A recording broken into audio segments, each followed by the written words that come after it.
Hello guys, in this tutorial I'll be teaching you how to add tags to your HTML text.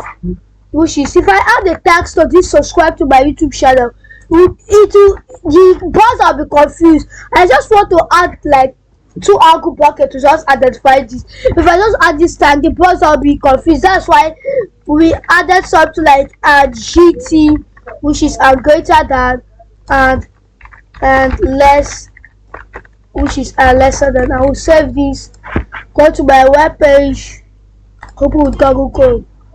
You can see this here. I just made an error. LT GT. I will save this. I will refresh my page. Now you can see the browser understands. But when I add